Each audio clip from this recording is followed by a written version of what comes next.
mas maraming mga testing venues kaming ginagamit ngayon.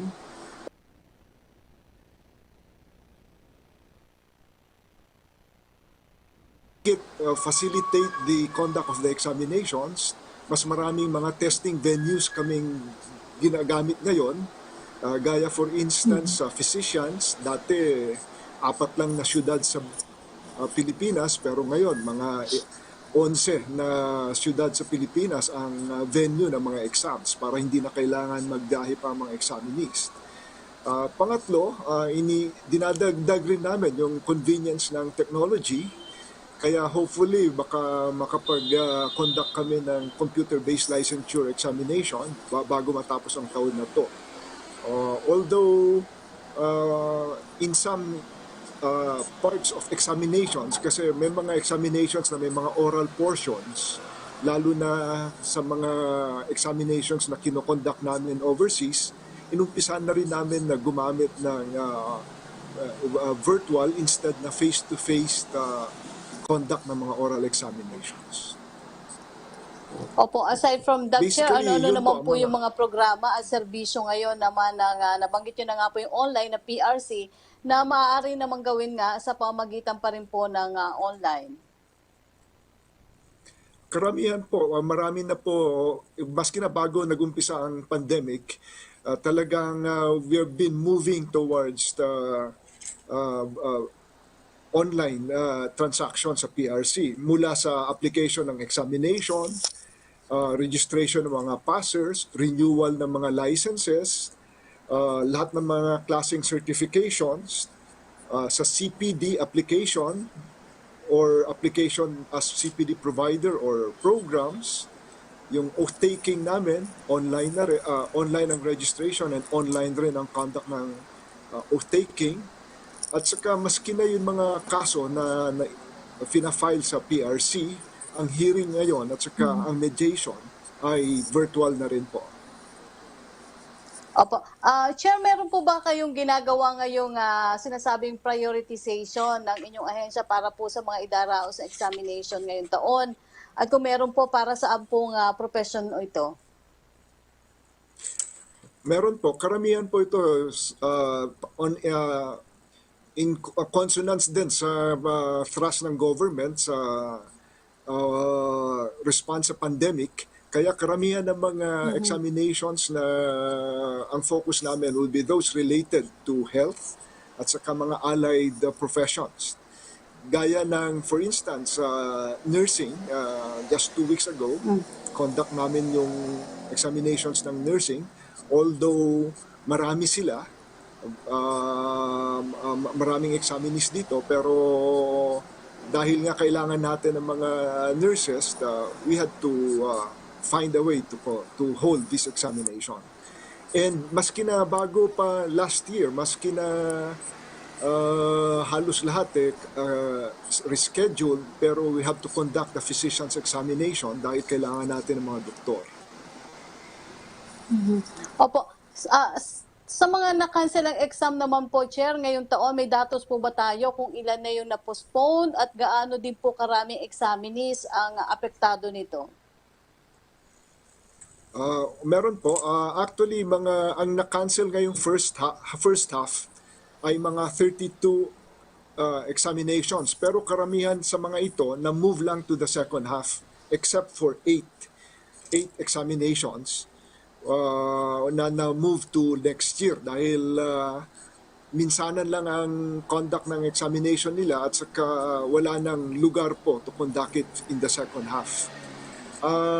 Ito po ay ang examination para sa interior designers, landscape architects, master plumbers, guidance counselors, environmental planners, psychologists and psychometricians, at saka real estate brokers. Hopefully, matuloy without any moving forward. Hopefully, makonduct ko namin lahat itong mga nakaschedule for the second half. Opo. Para naman sa mga nagnanais na kumuha ng professional certification exam, ano po daw yung mga nakatakda nating isagawa ngayong second quarter ng taon at ano naman po yung pamaraan na ginagawa ng inyong ahensya para masiguro po yung kaligtasan hindi lamang ng mga nangangasiwa sa mga certification exams, pero gayon din po yung ating mga examinees? Well, in consonance din po sa mga rules ng IATF, meron din po tayong mga protocols for examinations. Gaya ng we require PCR tests sa mga examinees, o kung hindi, dahil medyo may gastos ang PCR or mahirapan silang kuha ng mga test na to, meron din yung 14-day quarantine certified by a physician or by a authorized local government officer na nag-quarantine ito bago mag-exam. Ganun din po ang requirement namin sa mga examination personnel. Kaya maski kami, we have to undergo those requirements bago mag-conduct ng exam. Secondly, yung social distancing, stricto rin po kami doon. Kaya ngayon, noon in one classroom na typically may 24 examinees, ngayon 8 na lang siguro or at the most 10 examinees. And meron din mga procedures sa entry and then exits ng mga examination areas. Third, meron din po yung sa travel po, dahil nga sa limitations on travel, we added more examination venues so that the examinees don't have to move from one, especially kung mag-interzonal movement pa sila. Ang mga examination na palang mga ito, mga 51 professions ang examinations na schedule for the second half of the year. Included po dito ay ang examination para sa mga veterinarians, mining engineers, mechanical engineers, medical technologists, social workers, architects, sanitary engineers, electrical engineers, librarians, physicians, respiratory therapists, professional teachers, agriculture and biosystem engineers, chemical engineers, metallurgical engineers, geodetic engineers, fishery technologists, CPA, optometrists, nutritionists, foresters, electronic engineers, chemists, customs brokers, midwives, agriculturists, civil engineers, aeronautical engineers, geologists, nurses, dentists, dental hygienists, occupational therapists,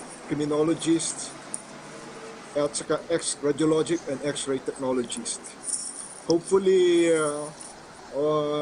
wala na namang disruption para ma-conduct ho namin lahat itong mga nakascheduled na exams na. Opo. Chair, nais po ni Dole Secretary Bello na magkaroon ng pag-aaral tungkol sa posibilidad na pag-abolish sa mga licensure exam. Ano po ang masasabi niyo dito? Well po, yan po ay pinag-aaralan din namin, pero yung mga examinations kasi po it's mandated by the law.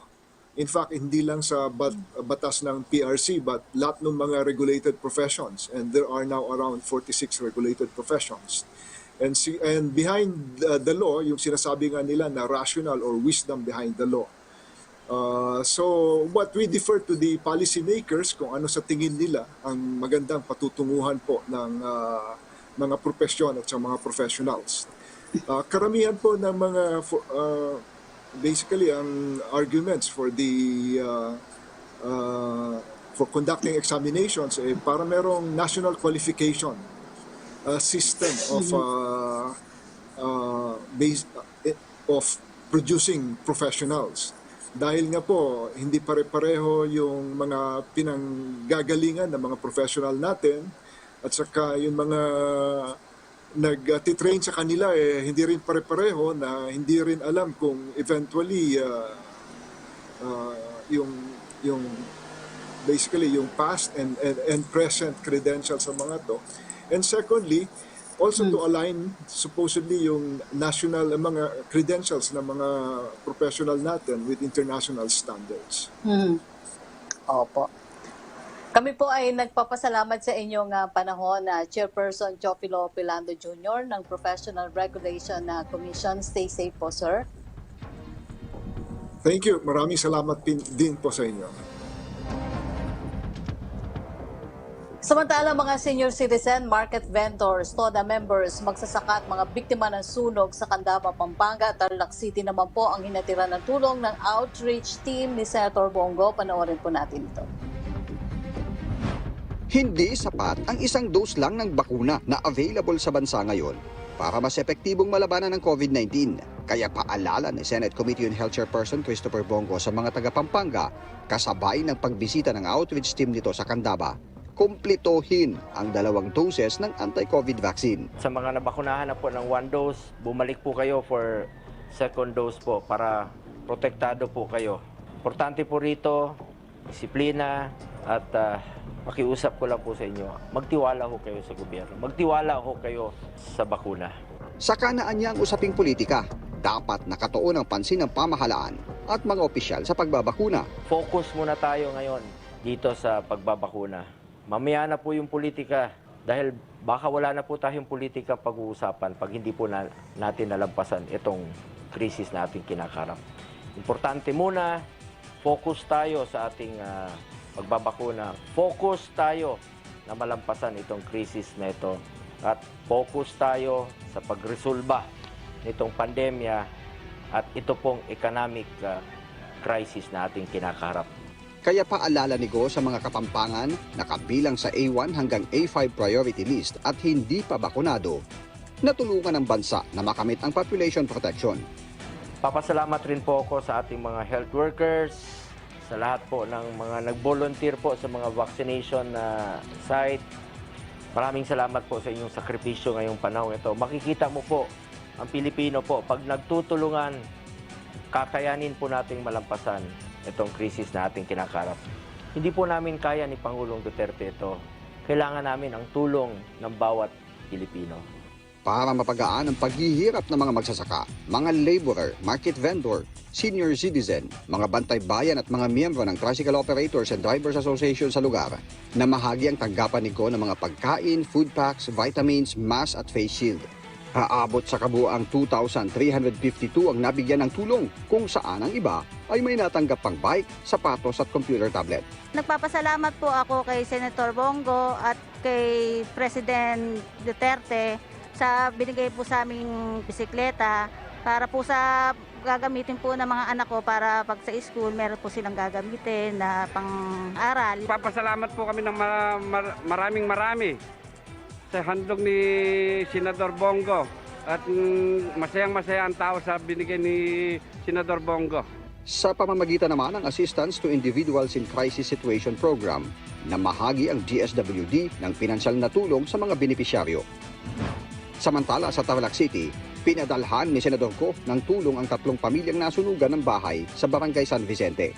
Naroon din ang DSWD na nag-abot ng pinansyal na tulong. Pinuri din ng Senador ang lokal na pamahalaan at frontliners sa patuloy na paglaban sa COVID-19.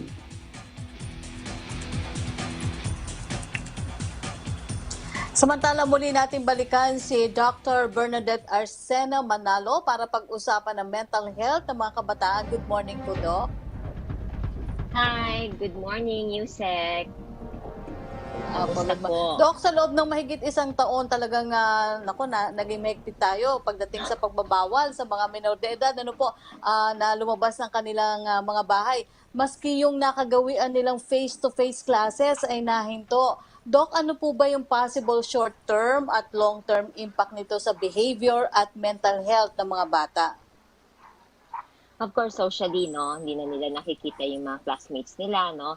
They are affected with that. There is no interaction face-to-face with teachers and the rest of their friends and classmates. Socially, of course, they're affected. Mentally, everyone naman are affected with the pandemic. Interpersonal skills siguro bumaba dito, because there's no classroom setups na nakikita natin. And then psychologically, of course, the concept of having a classroom in the house is something that they have to adjust. Short-term, Mhm. long-term effects, syempre pag ang isang tao or children are not exposed, no, to a social setting, there might be some episodes of anxiety, no, na nakikita. Base din ito sa pagsusuri at may iba din na nagkakaroon ng depression, Yusek Rocky. Oo, nakakalungkot naman isipin yun. Pero kahapon po ay nabanggit Kaya din ni nga Mayor eh. Joy Belmonte na sa kanyang lungsod po ay may na-report na suicide cases involving minors. Maari po ba talagang humantong sa ganitong sitwasyon itong pagpigil sa kanilang lumabas ng bahay? Actually, Yusek Rocky, it's a case-to-case basis eh. Kasi it depends on the family dynamics, no? It depends also on the status of the family on how they deal with the pandemic. So, may pagsusuri kasi dati sa Harvard na this pandemic can cause actually the rising incidence, no? Or upsurge of anxiety, depression, post-traumatic stress disorder, at domestic violence. So, hindi syempre spared ang mga kabataan dito. Depende din kung may history of depression in the family, which can contribute, no, to children having also the genetic predisposition. Opo. Pero masasabi rin po ba natin na kahit paano ay may positive effects din sa kanila itong nangyari pong lockdown na partikular nung nakaraang taon, Doc? Actually, Yusek Rocky, meron. Lalo na, of course, our health is at stake. Of course, a pandemic is a pandemic, and that pag lumabas ang mga kabataan, they don't know yet the magnanimity, no, ng problems. And they could not, they could not sustain na may mask or continue the hand washing. So, para sa akin, risking lives at that point is something that we have to deal with the children. So, tama lang naman ang ginagawa natin to restrict or to cancel the face-to-face classroom setups. Alam mo, Yusek Rocky, sa lahat ng mga quizzes kasi, lahat naman are affected, no?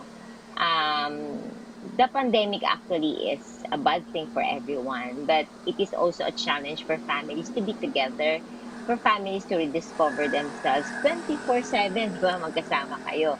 So para sa akin, it's something new, it's something wherein we do not like, but then it is a challenging part on the parents themselves and the family.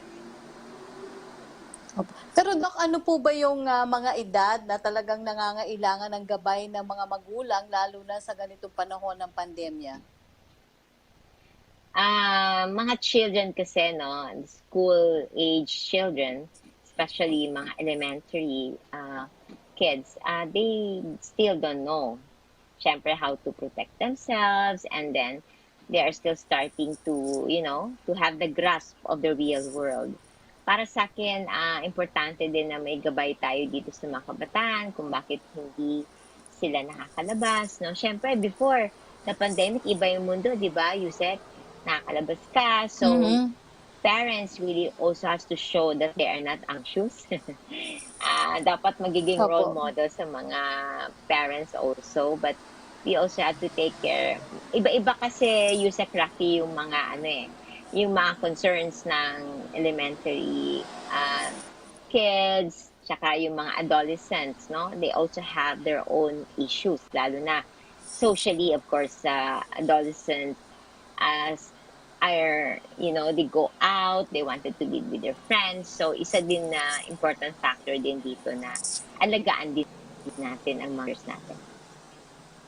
Opo, sinasabi nga nagkaroon ng mas maraming oras sa mga panglilibang. Yung iba nga po nagkaroon din ng maraming oras sa paggamit ng gadget. Yung iba, Dok, natutong gumamit ng gadget at mapasok ang mundo ng social media. So ano po ang maaaring epekto nito sa kanilang mental health?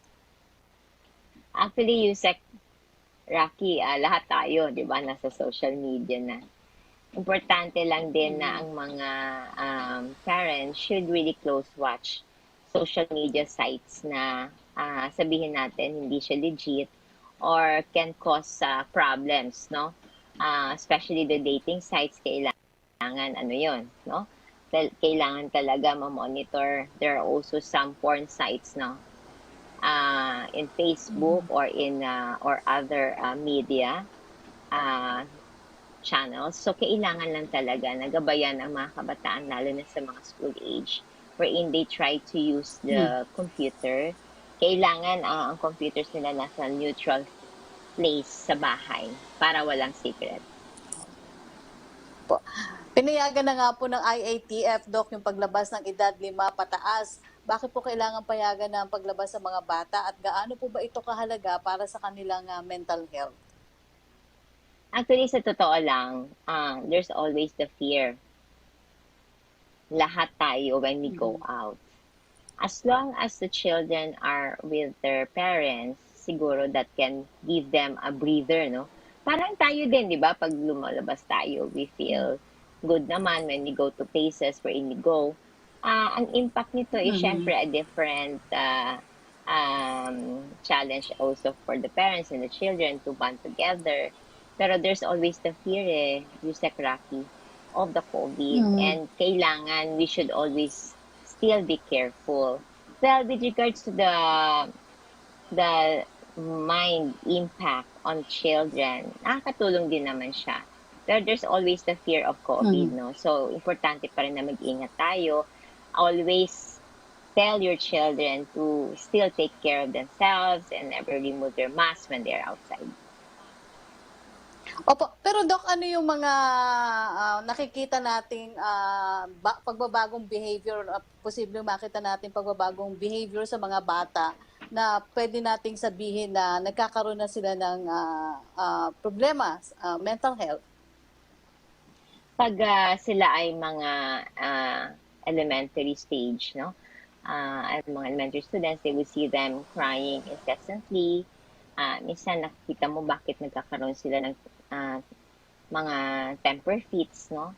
At nakita mo na sobrang anxious sila or nag-worry sila or umiiyak lagi.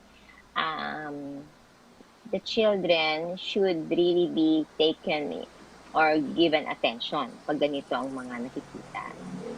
For mga adolescents naman natin, kung sila ay nagmumukmuk sa kanilang kwarto, hindi sila nakikipag-communicate, they are always,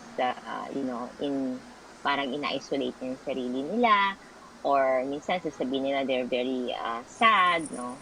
Yung iba kasi nag-verbalize, yung iba hindi. So, kailangan makita lang natin na bakit naiiba ang kanilang behavior, or hindi sila sociable, or naiiba ang kanilang mood.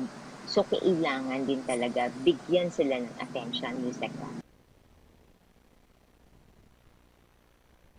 Very good chance for the family to really connect with each other.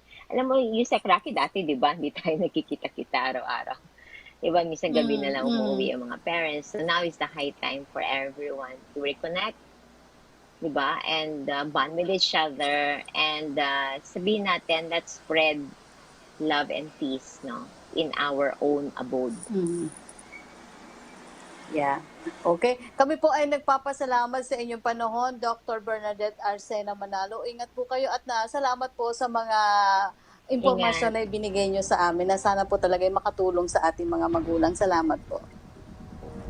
Salamat, Yusek. Para po sa pinakahuling pangyayari sa iba't ibang mga lalawigan, puntahan naman natin si Zarina Losuegro mula po sa PBS Radio Pilipinas. Zarina?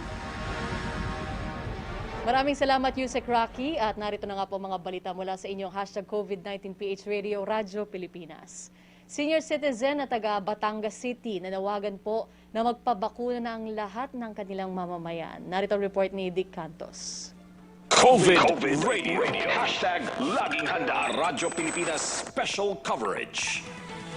Nanghihikayat ang isang senior citizen na taga Batangas City upang magpabakuna ang mga mamamayan laban sa COVID-19.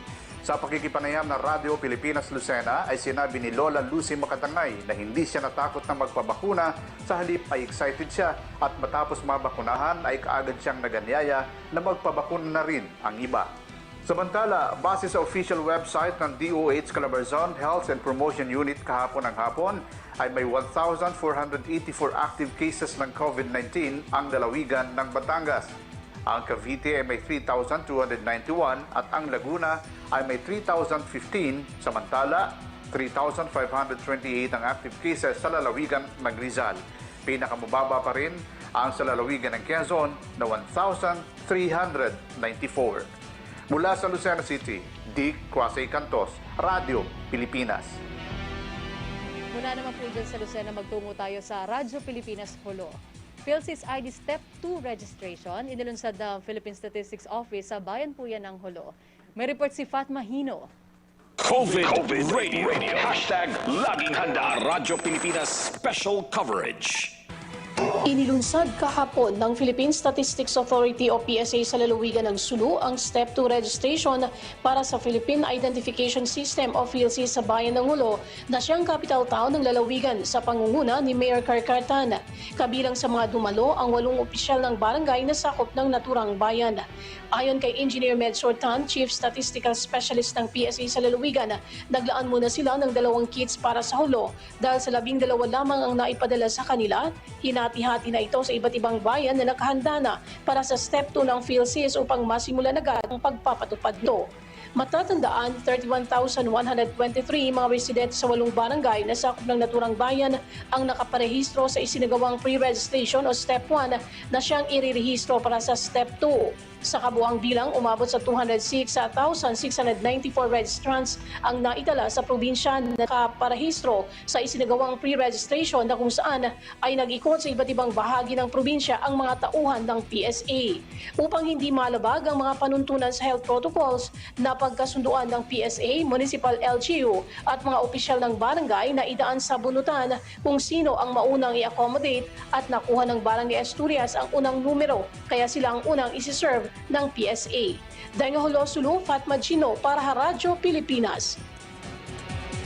At yan po ang mga balita mula po dito sa hashtag COVID-19 PH Radio Radyo Pilipinas. Muli ako po si Zarina Lusuegro, back to you, Yusek Rocky. Maraming salamat sa iyo, Zarina Lusuegro ng PBS.